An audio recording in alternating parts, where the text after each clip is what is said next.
Assalamualaikum warahmatullahi wabarakatuh. Alhamdulillahirabbil alamin wa bihi nasta'in 'ala umuri dunya waddin. Asyhadu an la ilaha illallah wa la syarikalah wa asyhadu anna Muhammadan abduhu wa rasuluhu sallallahu alaihi wasallam la nabiyya ba'da. Rabbi shrah li sadri wa yassir li amri wa hlul 'uqdatam min lisani yafqahu qawli. Puji syukur kita ucapkan kehadirat Allah Subhanahu wa taala. Sampai hari ini Allah masih memberikan kesehatan kepada kita, umur yang panjang, dan yang tidak kalah pentingnya kita masih diberikan kesempatan dalam posisi iman dan Islam. Salawat dan salam kepada Nabiullah Muhammad sallallahu alaihi wasallam. Allahumma shalli ala Muhammad wa ala ali Muhammad. Saudara sekalian, kita lanjutkan pembahasan kita berkaitan dengan jawaban yang harus kita sampaikan terhadap lontaran ataupun tantangan yang disampaikan Robert Moore dalam tulisannya di buku The Islamic Invasion. Kemarin baru 4 ya, sampai pada 4 ya, ini berkaitan dengan perintah ibadah puasa. Jadi Muhammad dan Yesus itu sama-sama mengajarkan tentang perintah ibadah puasa di dalam bulan Ramadan yang baru saja kita lalui beberapa waktu yang lalu.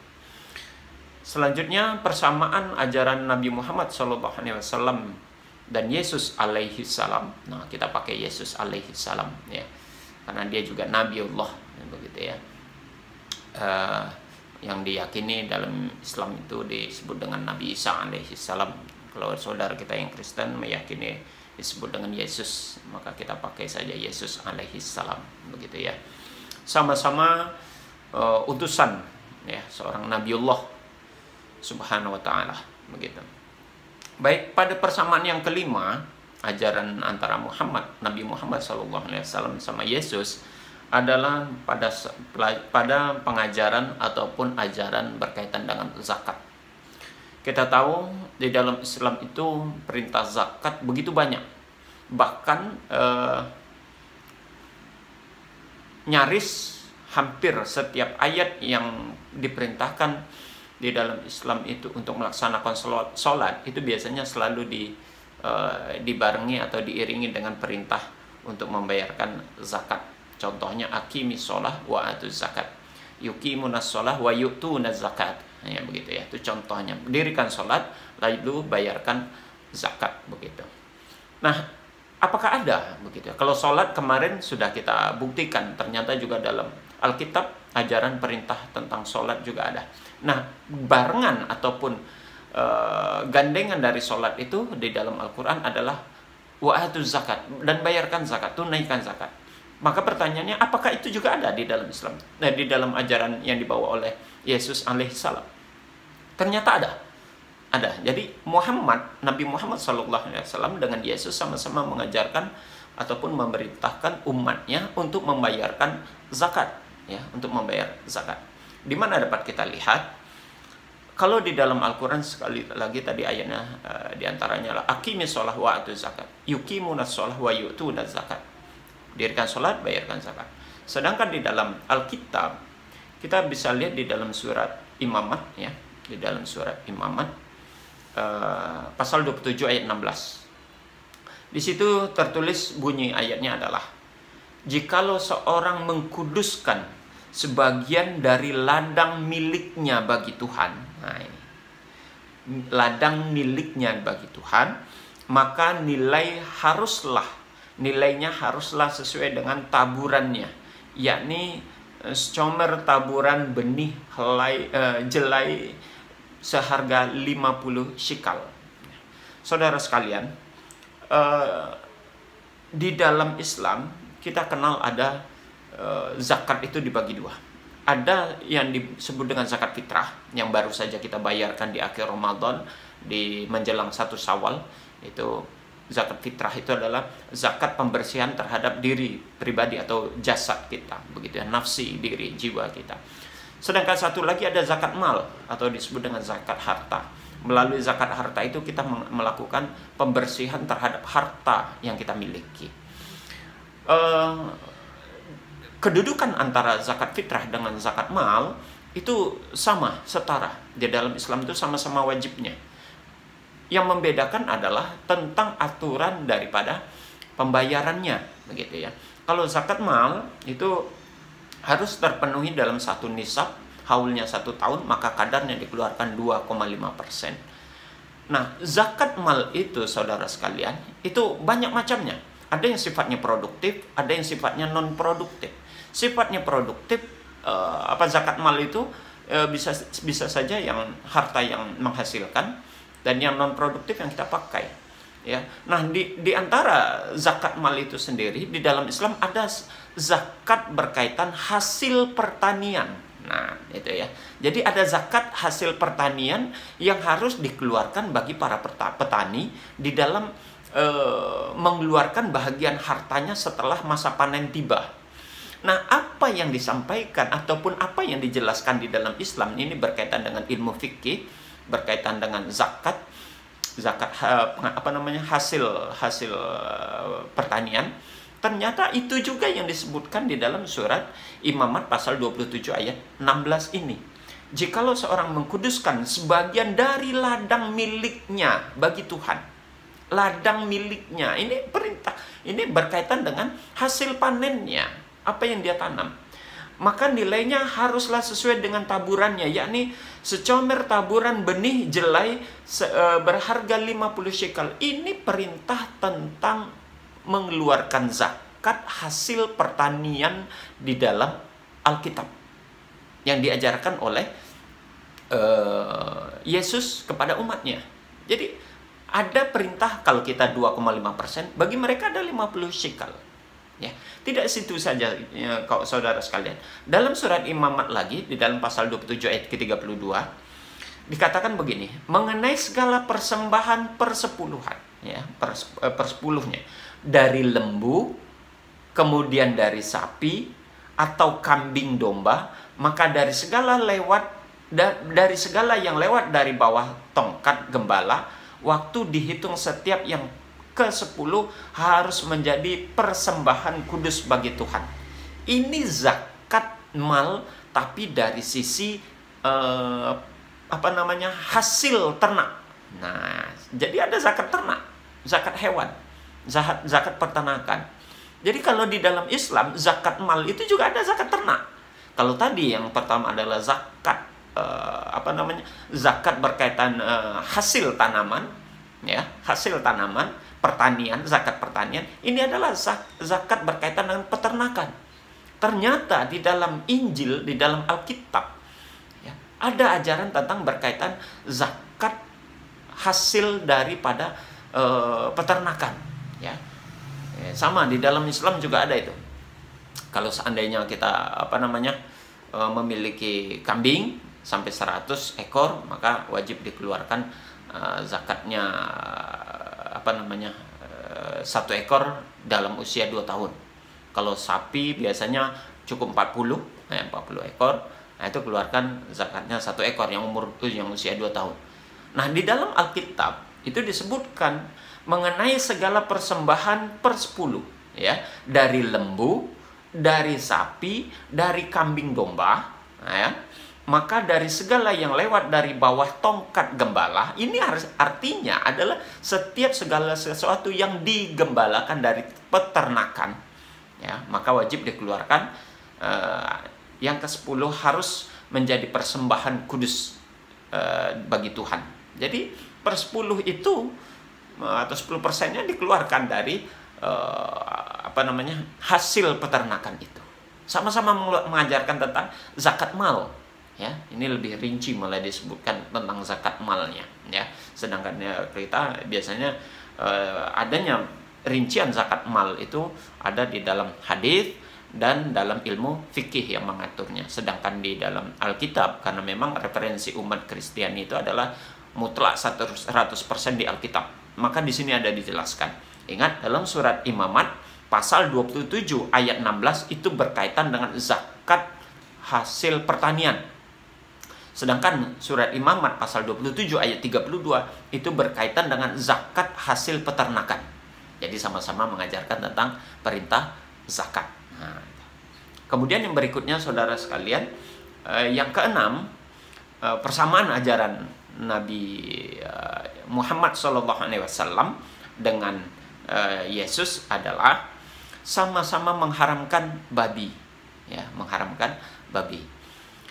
Kalau di dalam Al-Quran ya ada dalam surat Al-Maidah ayat 3 contohnya, ya dalam surat An-Nisa juga ada.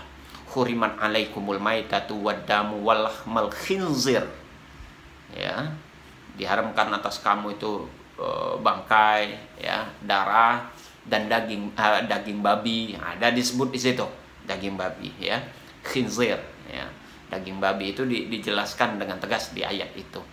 Nah, apakah hal demikian juga ada di dalam ajaran Yesus? Ternyata ada, sangat ada, ya. Kita nanti bisa lihat nanti di dalam surat Ulangan, ya. Dalam Alkitab itu surat Ulangan pasal 14 ayat 8. Pasal 14 ayat 8. Apa di sana dikatakan? Bunyinya begini. Juga babi hutan, ini kita garis bawahi dulu kata-kata babi hutan. Soalnya ada perbedaan nanti saudara sekalian tentang ayat ini ada sedikit permasalahan. Saya ulang, surat Ulangan pasal 14 ayat 8 bunyinya. Juga babi hutan karena memang berkuku belah tetapi tidak memamah biak, haram itu bagimu. Daging binatang-binatang itu janganlah kamu makan, dan janganlah kamu terkena bangkainya. Ingat, di dalam ayat surat Ulangan pasal 14 ayat 8 ini dikatakan pengharaman babi, ya, daging babi itu haram.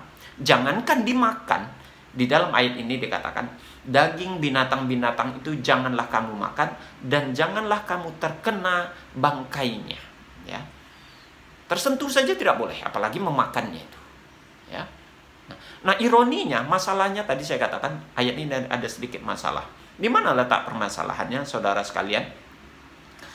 Dalam surat Ulangan pasal 14 ayat 8 ini, ternyata dalam Injil tahun 1954, saya punya Injil tahun 1954, di sana tidak diterahkan kata-kata hutan.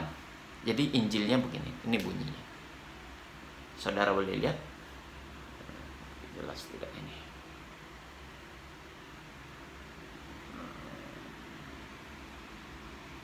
Nah, bisa dilihat di situ. Nih. Di sini tidak ada kata-kata hutan. Tidak ada kata-kata hutan. Dan juga babi. Tidak ada penambahan kata-kata hutan. Lalu kapan ada kata-kata hutan itu muncul? Kata-kata hutan itu muncul pada tahun 1996. Injil terbitan 1996, baru muncul ada penambahan kata-kata hutan. Sebelumnya tidak ada dalam Injil-Injil terbitan sebelum tahun 96 itu tidak ada kata-kata hutannya. Jadi bunyinya adalah, dan lagi babi karena sesungguhnya kukunya terbelah dua, tetapi dia tidak memamah biak, maka haramlah ia kepadamu. Janganlah kamu makan dagingnya dan janganlah menjamah bangkainya. Jadi memegang bangkainya saja tidak boleh itu, apalagi memakannya itu. Itu yang pertama, saudara. Lalu yang kedua, terdapat dalam surat Imamat pasal 11 ayat 7 sampai 8. Apa bunyinya? Di pasal 7, di ayat 7 dikatakan, demikian juga babi hutan. Nah, ini ada penambahan. Demikian juga babi hutan karena memang berkuku belah, yaitu kukunya berselah panjang, tetapi tidak memamah biak, haram itu bagimu. Di ayat yang ke-8, daging binatang-binatang itu janganlah kamu makan, dan bangkainya janganlah kamu sentuh, haram semua itu bagimu. Ini ayatnya, saudara. Kelihatan? Mungkin agak kabur ya. Nah, agak ini pencahayaannya kurang bagus, maaf. Nah, itu di ayat yang ke-7 tidak ada kata-kata hutan, tidak ada kata-kata hutan, saudara. Tidak ada kata-kata hutan, ya. Maaf. Mana tadi ya? Nah, itu. Dan juga babi, dan lagi babi, tidak ada kata-kata hutan, ya. Itu kita pegang, kita catat. Dan lagi babi karena memang dan lagi babi karena sungguh pun kukunya berbelah dua, ia itu bersirat kukunya, tetapi ia tiada memamah biak, maka haram ia kepadamu. Janganlah kamu makan daripada dagingnya, dan jangan pula kamu menjamah daging bangkainya, maka haramlah ia kepadamu. Apa yang diutarakan oleh Alkitab, yang diutarakan dalam Alkitab berkaitan tentang pengharaman babi, baik di dalam surat Ulangan pasal 14 ayat 8 maupun dalam surat Imamat pasal 11 ayat 6 ayat 7 dan 8 ini. Pertama, sama-sama mengharamkan daging babi.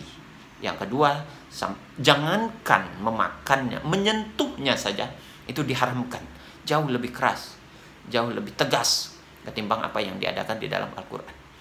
Namun apa yang terjadi sekarang? Justru mereka itu menjadi makanan yang mengenakkan, ya. Makanan yang mengenakkan. Karena ada di dalam ayat lain ini kerjaannya si Yohanes yang membatalkan tentang hukum pengharaman memakan babi. Ya. Nah, dia yang merubah segala sesuatu, bukan segala sesuatu yang masuk ke dalam mulutmu yang dikatakan yang menjadi kotoran, akan tetapi yang keluar dari duburmu itulah yang kotoran. Jadi apa yang dimakan itu berdasarkan ayat itu, sesuatu yang dimakan jadi tidak haram. Nah, begitu. Itu yang pertama. Ini ulahnya Paulus atau Yohanes Paulus yang merubah pengharaman daging babi itu menjadi halal. Makanya kita lihat makanan daging itu menjadi santapan yang begitu luar biasa bagi mereka, sementara di umat Islam itu diharamkan. Lalu yang kedua permasalahannya, saudara, kita pertegas, kenapa ada tambahan kata-kata hutan? Nah, ini ingin untuk memanipulasi tentang kedudukan hukum, ya, kedudukan hukum pengharapan babi, ya. Apa bedanya dengan adanya kata-kata hutan dengan tidak adanya kata-kata hutan? Dengan adanya kata-kata hutan misalnya, juga demikian babi hutan. Kata-kata hutan itu menunjukkan yang diharamkan itu adalah yang di hutan sana, sementara yang di ternak itu menjadi halal, tidak haram. Nah, itu yang ingin ditanamkan oleh mereka berkaitan tentang penambahan kata-kata hutan, ya. Seolah-olah babi yang diternak itu tidak haram, ya. Yang haram adalah babi yang ada di hutan, babi liar, sementara babi ternak tidak. Ini yang jadi masalah. Padahal kalau mau jujur, semua babi itu berasal dari hutan, tidak ada yang berasal dari kota, ya. Walaupun diternak, asal usul babi itu adalah dari hutan, begitu, ya. Nggak ada babi itu hidup awal yang sampai itu di dalam di dalam kota, nggak ada, di mall nggak ada babi peliharaan, nggak ada, gitu loh. Jadi ini memanipulasi hukum yang ada di dalam Alkitab itu oleh para perubah tangan-tangan jahil yang telah merubah isi Injil itu sendiri atau Alkitab itu sendiri. Jadi saudara sekalian, yang dua hari ini kita bahas, kita jawab. Pertama, sama-sama memerintahkan, baik Muhammad SAW maupun Yesus alaihissalam sama-sama mengajarkan tentang perintah membayarkan zakat. Tadi disebutkan baik itu tentang berzakat itu adalah zakat mal, khususnya di sini berkaitan dengan zakat pertanian, hasil pertanian, dan zakat peternakan. Yang kedua, sama-sama mengharamkan daging babi, ya. Nah, demikian saudara, semoga ini bermanfaat buat kita semua. Ini menjawab tantangan Robert Moore. Sekali lagi, untuk kesekian kali, Robert Moore tidak memahami isi Alkitabnya sendiri. Sangat ironi umat-umat Kristiani, khususnya para misionaris, menggunakan fitnah ini, menggunakan hujatan-hujatan terhadap Islam untuk melemahkan akidah umat Islam, bahkan mengadakan kegiatan kristenisasi, ya. Sangat memalukan, sangat-sangat memalukan. Tidak memahami isi kitabnya, tapi ternyata itu dengan tidak memahami itu mereka menempuk air di dulang. Yang terpercik adalah mukanya sendiri, ya. Melemahkan ajaran-ajaran Islam, ternyata kelemahannya tidak memahami isi kitabnya sendiri. Sangat disayangkan, ironi, seorang doktor Robert Moore memfitnah Islam, menghujat Islam, tapi tidak berdasarkan dengan kebenaran yang nyata. Demikian, terlebih dan terkurang mohon maaf. Billahi taufiq wal hidayah. Assalamualaikum warahmatullahi wabarakatuh.